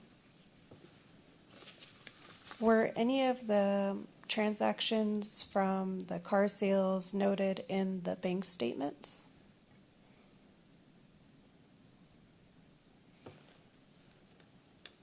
Or let me rephrase and say, do the bank statements show continued car sales? When you exhibit, according to the dual memo, exhibit, let's see, exhibit 15, it listed Bank of America bank statement. The total credits is 959,000, so it's included. Thank you. Yeah. All right, that was my questions for the department. We'll go ahead to Mr. Weiss for a closing statement. You have 10 minutes. Okay. Couple things. I think the department has ignored, they're relying on documents which my client has denied. Her signature's not on them. They've been filed with her name on them. And she was unaware of them, I believe she testified. And there is the document filed in the same time period, May 1, 2019, filed by Mr. Jolzilin, which basically takes her off. So arguably, they've ignored that. And if you're going to go strictly on filed documents, well, that takes her off, and I don't know if he got involved earlier in the year. I mean, that's an issue. To be consistent must be determined. With respect to Ms. Perlman, I raise it again. They've mentioned Ms. Perlman. The affidavit, which you don't want to, I think should be used solely for impeachment, I believe. I think your microphone might not be on. I'm sorry, you're right. Sorry. With respect to Ms. Perlman, I think it's if they bring it up, any courtroom, anywhere, you're entitled to impeachment. Well, her declaration impeaches it. Clearly, she said this lady was not involved, was not responsible. The evidence does, if the documents they're using, she's disputing whether it's her signature. She clearly doesn't have the knowledge. There's not willfulness. And apparently, if she got involved in July 2019 or August 2019, that's after the sales were done. I mean, the sales were done. The liability was owed. If you're trying to clean up a mess, why should you be liable for a mess you didn't create? It goes against common sense. And she put $120,000 in there. She lost money. The state lost money. She's a victim like anybody else, and she's trying to protect her investment. I don't think I think she listened to Miss Perlman, I guess, and the people who created the mess are nowhere to be found. And basically, this lady was duped. And really, that's my position. With respect to the repair license, I'm not so sure I don't know if she signed that or not, if that's her signature. But my client, I believe, testified she didn't sign things, and Miss Solorzano signed things. And the fact that Miss Solorzano's name is spelled incorrectly, I think it's pretty obvious. Paola or Solazar, I think we're referring to the same people. So we have a live witness, 2 witnesses, 2 declarations. It's a lot of evidence refuting what they're saying. And, we have documents not signed, incomplete, and we really don't know her involvement other than she invested money and she tried to clean up a mess somebody else created. And I don't know any law that says you're responsible for cleaning up a mess that you didn't create. And 6829 doesn't say that. She was not involved in creating the liability. She did not know about the liability, and she came on later, possibly, to try to do the right thing to deal with it, and maybe she'd get back her money. And she basically was unaware of the finances, and that's really my position. I got a lot of evidence, and I think a lot of their evidence is incomplete and unanswered, and it's documents, and if she disputes her signature or there's no signature, I don't believe it should have much weight. Is that your conclusion? I conclude, number one. The other thing is, let me raise something. The penalty is very tiny compared to the liability. She's not going to be in a position to pay either. But I guess with their permission, maybe I wasn't really worried about the penalty. But if I could submit a declaration afterwards, maybe to at least try to abate the penalty, I'd like that opportunity. And also, question: is there a post? Can we listen to the transcript and basically submit after reading the transcript any comments or like a brief or something? Is that your policy? I think I did it in a prior case. They allowed a brief, so I raised that issue just in case. If we do decide to hold the record open for you to submit a penalty abatement request, it would only be for that. Okay, well, I'll raise that right now because that's, the liability is so large and the penalty is so small. My position is she's not liable. So if she's not liable, there would be no penalty. But I do, reserve the right to raise at least the penalty issue at this point. But that's pretty much my position. I have nothing further to add. Okay, thank you. We'll go with final questions. I'll start off. Ms. Wiseman, for the salary you received, you said it was not very much and that it was throughout your time as CEO or officer of the business, correct?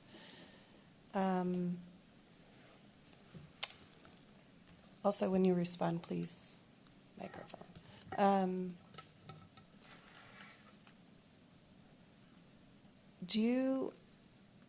Would you consider those payments a return of your investment, or did you actually work at the business to earn a salary? No, I didn't work. So would you consider payments a return of your investment? Yeah, I guess maybe you wanted to show me that I can have income back, but it's not like really I was planning to have, Okay, and so if you, I guess the period is 9 months or so, just under a year maybe, how much do you think you would have received back? What do you mean? Sorry, can you repeat it? I didn't understand. How much what? So if you were receiving a paycheck every 2 weeks or so, is that when you would receive the pay? Or how much total do you think you received from the business? If you mean if I was supposed to get my money back? Right. So you said you received checks back. Yeah, but it was not much. I need to live. I need money, and it was not much. Like, I lost my money. Okay. During the time that Mr. Karen came in, you said that they took over the business, Mr. Juzelian. Yeah. What's her name? Yeah. Let me help her here. So that statement of information is dated May 1st, 2019. Yeah, there was before that. So if Mr. Juzelian was the new corporate officer, why did you participate with the department for a payment plan when you were not responsible, according to... Because I didn't understand. That's what she told me. She told me there is things that need to take care of because they was looking for me. I don't know why. I was... That's what they told me. I really didn't understand that. If I knew that, I will not. Okay. Mr. Campagna, what was his role during all of this? This is Mrs. What? We ask? What was his role in the business, Mr. Campagna? What Frank. he is kind of more like paralegal, like helping stuff, but A paralegal? yeah. So, I'm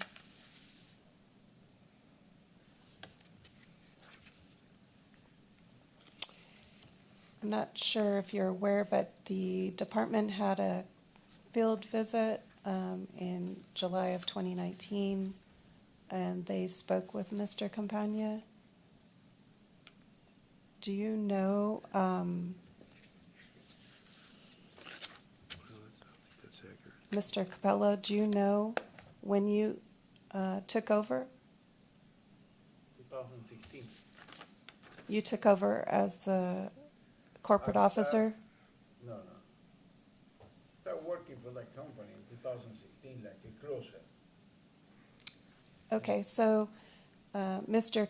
Campagna indicated that you were listed as a corporate officer for a short time. Yeah. Do you recall the length of your terms? Say it again? As corporate officer, do you recall the length of your term? Like when you started being the corporate officer and ended? It was maybe 1 month, maybe. 4 months? 1 month, so maybe one and a half month, that's all. Okay. And I have the letter that released my obligation with that. Okay. Do you know why Mr. Campagna would say that you disappeared from the business? Me? According to this field note, it says, I think it got Is that, it you talking confused. about the July 12th, 2019 text? Or there's a field note? yes, the July 10th, July 10th. 2019 conversation with Hold on, Mr. says- Campagna. Oh. Okay, yeah. I don't disappear, I quit. Okay, It does not disappear. You want to look at, here. okay. I think that's it for me. Judge Kim, do you have any final questions? No, thank you. And Judge Lung, do you have any final questions? I do. I want to follow up on the. You just mentioned that you quit, Mr. Capello.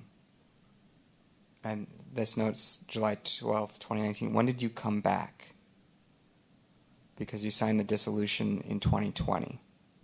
So what happened between July 12th, 2019, when you just said you quit, and the date that you signed the dissolution in February 2020? No, those only I did. Can you Sign the resolution. Sorry. I never back to work there. can you turn the microphone on? No. I never back to work there.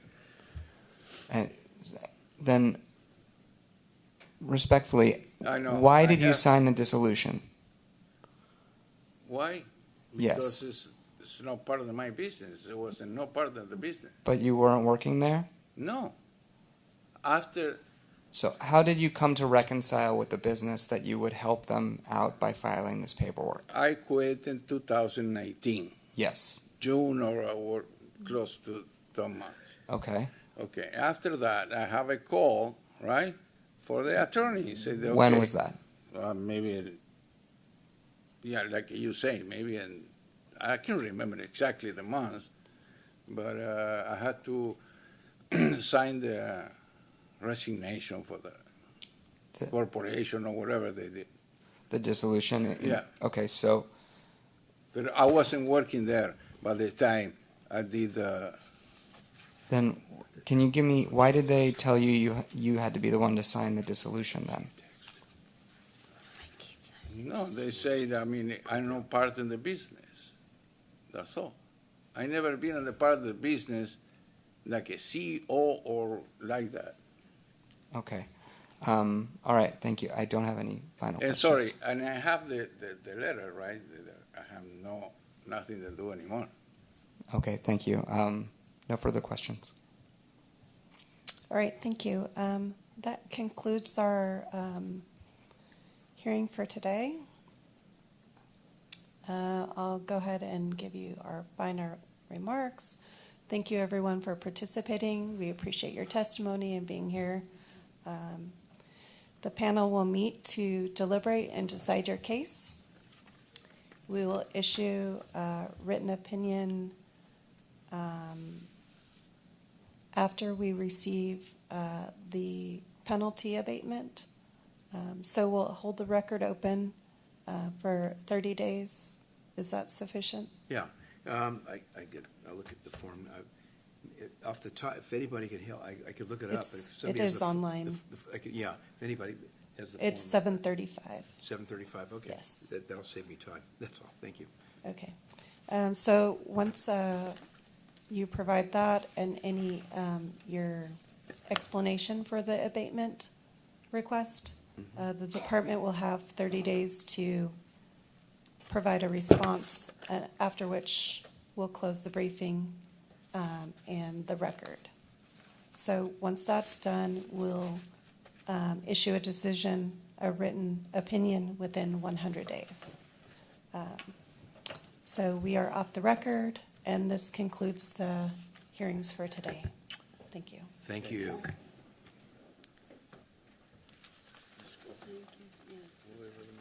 Give me a second, let me Okay. clean this mess up. Yeah, me too. I don't know where Now you can text them. Huh? Now you can text them. Yeah, I didn't want them to see you, you know. Yeah. Yeah, I saw their, these guys are okay, but if you're in a court and they see you doing that, they get mad. For sure. I don't, I understand. The problem is that it's making so much mess after that. What, this here? If I was like, listening to, I was like supposed not to do anything about it. Well, I think I talked to him. I know. Stay away. I know, but he's like,